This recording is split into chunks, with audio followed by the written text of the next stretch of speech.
नमो नमः सद्गुरुभ्यः सद्गुरुभ्यो नमो नमः। नमो नमः सद्गुरुभ्यः सद्गुरुभ्यो नमो नमः। ज्ञानवैराग्यसम्पूर्णान् हरिभक्तिपरायणान् पूर्वाचार्यानहं वन्दे सम्प्रदायप्रवर्तकान् भगवत्पादमाचार्यं श्रीमद्रामानुजं मुनिं श्रीमदानन्दतीर्थं च श्रीरामानन्दयतिं हितं श्रीवल्लभं च निम्बार्कं कृष्णचैतन्यमेव च ज्ञानेश्वरं तथान्यांश्च पूर्वाचार्यान् स्मराम्यहम् आचार्येष्वपि सर्वेषु तारतम्यं विना कलौ शुद्धं भागवतं धर्मं जग्राह प्रेमिको गुरुः। हरे रामेति कृष्णेति नाम संकीर्तनं सदा लोकक्षेमाय कुर्वन्तं प्रेमिकं सद्गुरुं भजे।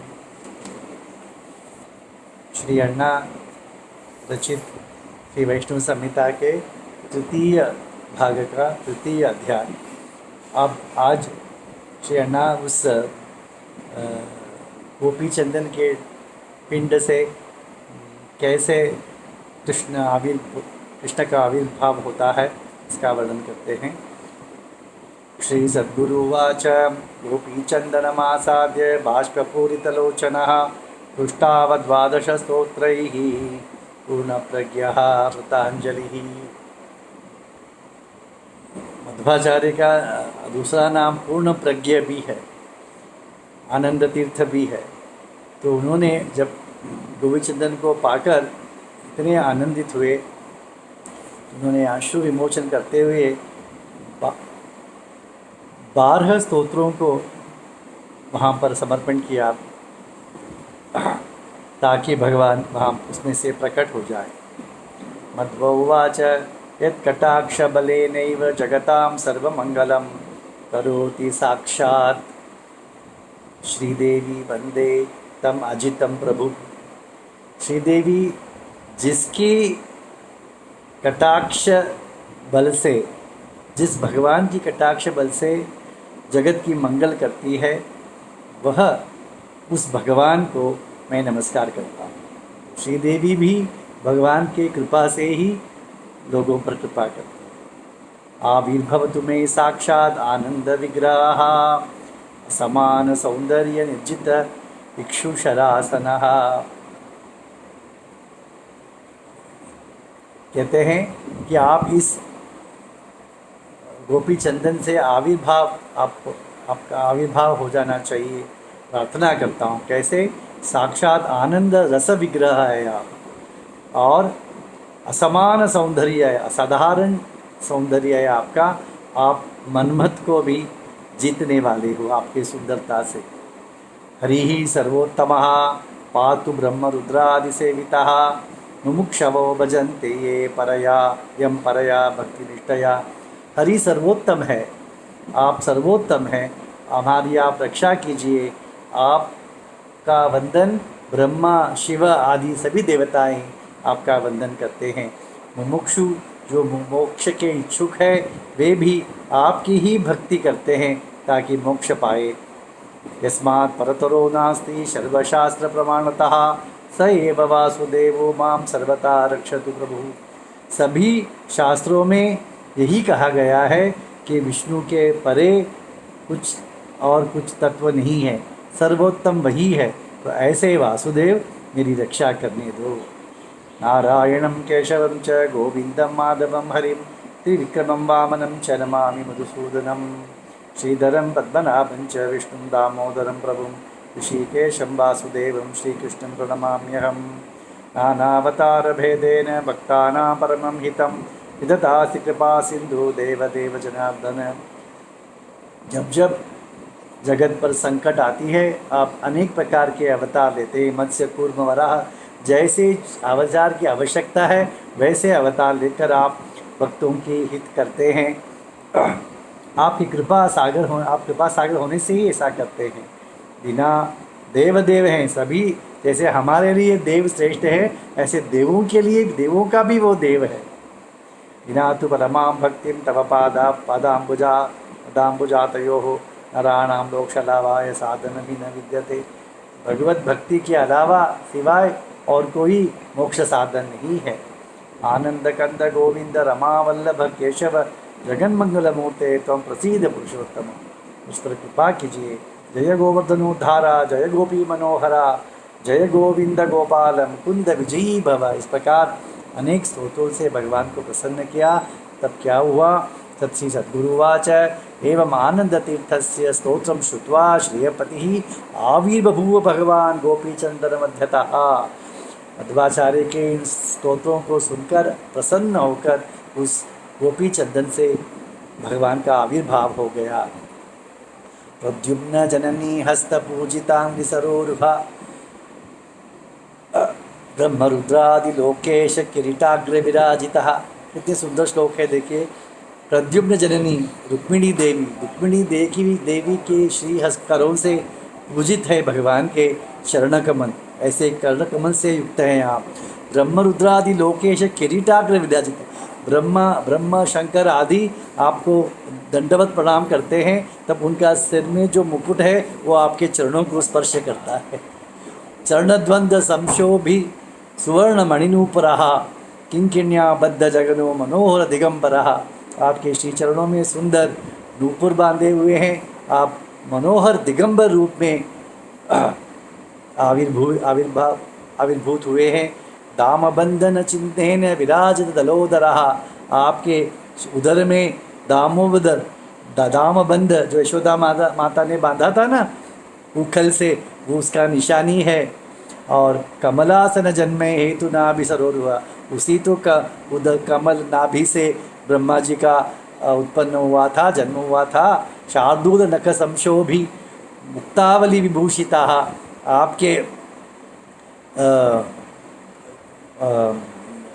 व्याघ्र नख या बाघ के नख से पदक बनाया हुआ है, उसका एक चेन बना हुआ, वो आपने धारण किया हुआ है, उससे विभूषित है आप। रत्न कंकण केयूर मुद्रिका आदि विराजिता, अंकंकण केयूर आदि से अलंकृत है आप। पांचजन्य समग्रीवा परिशोभित कौस्तुभः, आपके कंठ में कौस्तुभ मणि है। सौभाग्य सार संपूर्ण पूर्णचंद्र समाननः, चंद्र के समान आपके सुंदर मुख है। विद्रुमाधर मध्यस्थ दंत मुक्ता सराजितः, प्रवाल जैसे आपके ओठ है, उसके बीच जो दंत पंक्ति है वो मोती के समान चमक रहे हैं। चंपक प्रसव प्रख्यनासा शोभित मौक्तिकः, आपके चंपक पुष्प के समान आपके सुंदर नासिक है, नासिक में सुंदर सा एक मोती लटक रहा है। पदनाम्बुज संक्रीड भ्रमरायितलोचनः, आपके मुख एक कमल है, उसमें भ्रमर रूपी आपके आंखें भ्रमर रूपी उस कमल में भ्रमण कर रहे हैं। विस्तीर्ण फाल संलिप्त कस्तूरी तिलकार्जित, आपके विशाल फाल में कपाल पर कस्तूरी तिलक सुशोभित है। काकपक्षधर श्रीमान चंचत कुटिल कुंतलः, आपके घुंघराले काले काले केश है। मयूर बरह मकुट चलन मकर कुंडलः, मोर पंख से युक्त आपका मुकुट है, कानों में कुंडल है। कारुण्य वृष्टि संसिक्त भक्त चातक मंडलः, चातक जो पक्षी है वो मेघ से टपकते हुए जल को ही उसका पान करता है, उसी प्रकार आप मेघ ऐसे हैं जो कृपा की वृष्टि करते हैं, तो उस कृपा वृष्टि को भक्त चातक उसे उसकी पान करते हैं। चापल्य चपलायुक्त कालंबोधर सुंदरः,